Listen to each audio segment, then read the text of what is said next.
Before this shoe came out, Puma was not on my radar for racing shoes, but the Deviate Nitro Elite 3 caught my attention. Could this be one of the best super shoes on the market? Let's find out.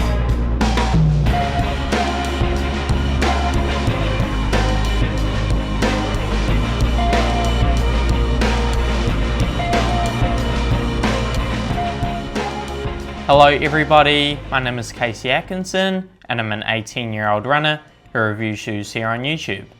And today we are going to be talking all about my first impressions of the PUMA Deviate Nitro Elite 3. That's a bit of a mouthful, but I bought this shoe because I need a road racing shoe for 2025.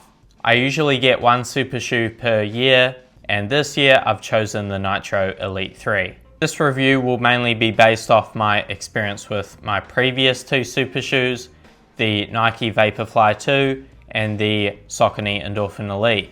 This shoe has a low plate design like the Vaporfly, while the Endorphin Elite has a high plate design. Firstly, we will start off with the specs.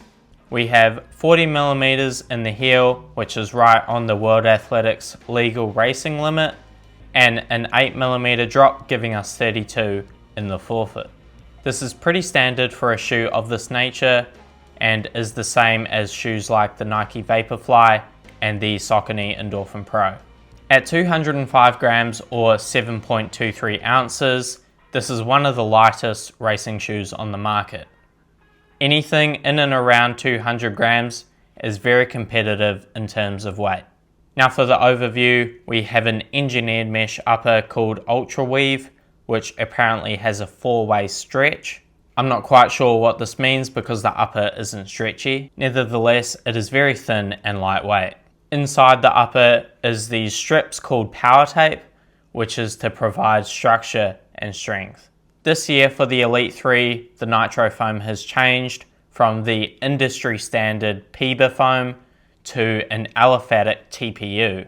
This is an interesting change and I was intrigued to see how this felt on foot. Within this Nitro foam is Puma's power plate, which is a carbon fiber plate. Finally, for the outsole, we have trusty Puma Grip, which is one of the best outsoles on the market right now.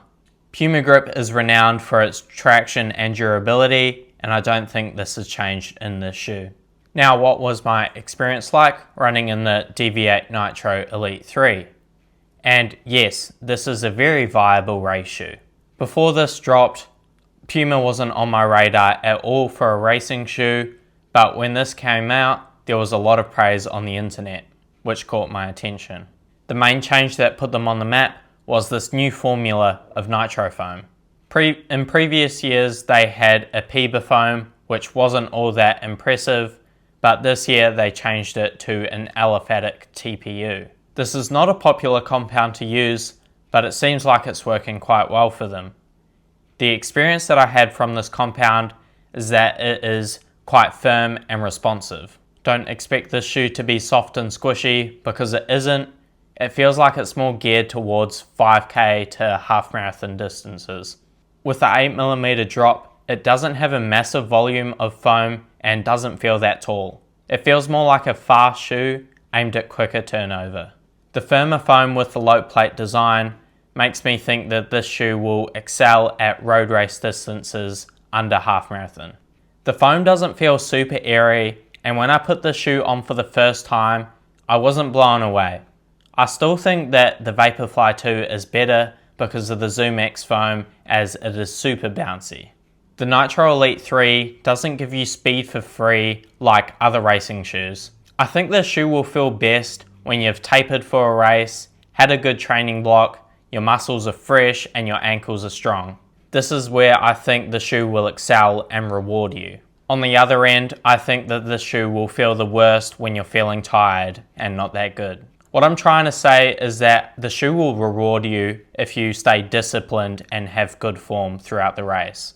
This won't feel good all the time like Vaporflies. This isn't a bad thing though, as when you feel good, I think this is still up there with the best super shoes on the market. Something that Puma did nail is the upper. This ultra weave that they're using is very lightweight and breathable and provides a very good race-like fit. I went true to size and the fit is snug, which is just what I'm after in a race day shoe. The tongue and heel counter both have a perfect amount of padding, just enough to keep you comfortable, but also to keep the weight of the shoe down. I had no issues with the lockdown and I feel very secure in this upper. I'm not sure why every shoe company can't make an upper like this. It is simple and traditional with no gimmicks and fits just how I want it to. The Puma grip is another thing that they nailed, as they always do. Online, I've never heard a bad thing about Puma grip.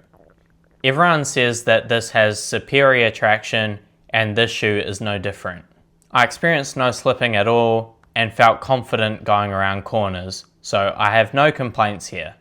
Lastly, how will I use the Nitro Elite 3 moving forward throughout 2025? I bought this shoe for road races this year, so after this initial testing, I will not wear it and just save it for races. This will comprise of 5k and 10k road races. I don't race half or full marathons yet, so this shoe will just be used for shorter distances. After I've used this shoe for my target races, I will incorporate it into tempo and threshold sessions. I do this with all my racing shoes after they've gone past their shelf life for racing. It's a good way to get maximum value out of your race shoe, and I usually run them into the ground. And that will wrap up my full review of the PUMA Deviate Nitro Elite 3. If you enjoyed this video, please consider liking it and subscribing to the channel. It would mean a lot. Thanks a lot for watching this far, and I will see you all in the next video.